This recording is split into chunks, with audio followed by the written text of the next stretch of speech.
Hello friends, Ananya learner में अब maths का हम अमीन पटवारी जो आया था दिसंबर में 2025 का, तो उसका हम सॉल्व करके देखते हैं। ये आने वाले एग्ज़ाम के लिए बहुत इंपॉर्टेंट है। आप अपना तैयारी कैसा है ये सॉल्व कर करके देख सकते हैं। यह है एक फ्रैक्शन का प्रश्न है। इसमें दिया है जो आपके स्क्रीन में दिख रहा है, आप सॉल्व करके देख सकते हैं। खुद ही 4 ऑप्शन है। इसको इस तरीके से बनाया गया है। इसका आंसर 4 1/2 या 9/2 आएगा। हमेशा आप देखेंगे राइट से लेफ़्ट की ओर जाना होगा, तो हम इधर राइट का बनाएंगे सबसे पहले। सबसे इधर का दाएं साइड, तो जो हमारे ब्लू कलर में दिख रहे हैं, तो सबसे पहले सॉल्व करेंगे। 3/2 -1/3 -1/6, इसका एलसीएम निकलेगा 6, जो सबसे बड़ा वही। उसके बाद सबको माइनस करके काट पीट के 1 आएगा। उसके बाद फिर हम और लेफ़्ट साइड जाना चाहेंगे, तो 1/4 -1/2, इसका पूरा काट पीट के 3/4 आएगा। ये 3/4 और कौन ब्रैकेट में जो लास्ट लेफ्ट साइड देखेंगे तो 2 1/4 ये भाग में है, और इधर हमारा 3/4 जस्ट भाग है, तो उसको फ्लिप करेंगे तो गुणा हो जाता है। तो 9/4 इंटू 4/3 कट फिट के 3 आएगा इसका। अब लास्ट जो सबसे लेफ्ट में 7 1/2 आया जी। लास्ट में 7 1/2 है। इसमें माइनस उसी 3 को जो लाए उसको करेंगे, तो फिर ये 15/2 -3, फिर 15/2 -6, ये 15 में से 6 गया तो 9 9/2, ये 4 सही है, 1/2 इसका आंसर आ जाएगा। तो आप खुद ही अपना सॉल्व करके देख सकते हैं कैसा बनेगा। अब हम अगला नेक्स्ट पेज की ओर प्रश्न की ओर चलते हैं। ये रहा अपना प्रश्न अमीन पटवारी में आया है, जो कि दो संख्याओं का लघुत्तम समापवर्तक मतलब एलसीएम 495 है, और उनका महत्तम समापवर्त्य एचसीएफ जिसको बोलते हैं वो 5 है। यदि उन दो संख्याओं का जोड़ 100 है तो उनका अंतर ज्ञात कीजिए। 4 ऑप्शन है, ए 5, बी 10, सी 15, डी 20। आप खुद सॉल्व करके देख लीजिए, मैं आपको समय दे रही जी। तो आपने बना के पॉज करके देख लिया होगा। अब इसका आंसर ये आएगा 10। यह कैसे आया देखो, फर्स्ट कोई भी फर्स्ट नंबर सेकंड नंबर दिया होगा is equal to LCM into HCF होता है। ठीक है, मतलब पहली संख्या गुणित दूसरी संख्या बराबर एलसीएम गुणित एचसीएफ। ये तो सूत्र जबानी याद होना चाहिए। तो इसी तरीके से याद होगा। माना पहला फर्स्ट सॉरी ये आगे बढ़े पहली संख्या 5a इंटू 5, दूसरी संख्या 5b इज इक्वल टू 495 गुणित 5। ये 5 क्या है, एचसीएफ है, और 495 एलसीएम है, क्योंकि एलसीएम गुणित एचसीएफ है। इधर पहली संख्या दूसरी संख्या गुणा, फिर ये 5 5 इनसे कटवा लेंगे। 5 एकम 5, 5 नहीं 45, 5 नहीं 45, ये 5 5 से कट जाएगा एचसीएफ के साथ। तो सब कट फिट के ए गुणित बी बराबर 99। ठीक है, 99 आंसर। फिर दिया है कि दोनों का जोड़, दो संख्या का जोड़ क्या दिया है, a प्लस बी बराबर 100। ठीक है, तो 5a प्लस 5b बराबर 100 होगा।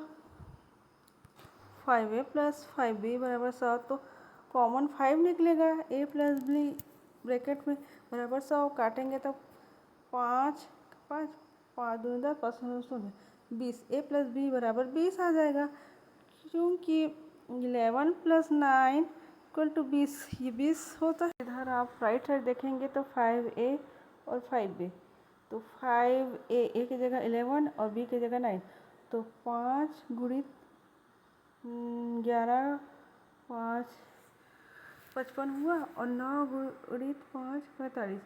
तो 55 और 45 का डिफरेंस देखेंगे तो 10, तो इसका आंसर ये 10 आएगा। चलो नेक्स्ट प्रश्न स्लाइड में अब चलते हैं। आई होप आपको समझ में आया होगा। ये है नेक्स्ट प्रश्न है कि इसमें बेलन, शंकु और घनाभ वाला एक दिया था, तो इसका मैंने सही आंसर ले लिया कि सबका सूत्र जो है याद रहना चाहिए। बेलन का दिया है पृष्ठीय क्षेत्रफल 2πr होता है, r प्लस h, जहाँ r त्रिज्या h ऊंचाई। शंकु का आयतन होता है 1/3 पाई आर स्क्वायर एच, जहाँ आर त्रिज्या है और एच ऊंचाई है। घनाभ, घनाभ के क्या होते हैं, सभी कोण शीर्ष पर समकोण होते हैं, ये इसका आंसर आएगा। गोला, गोला का एक फलक व शून्य शीर्ष होते हैं। तो ये चारों सही रहेंगे।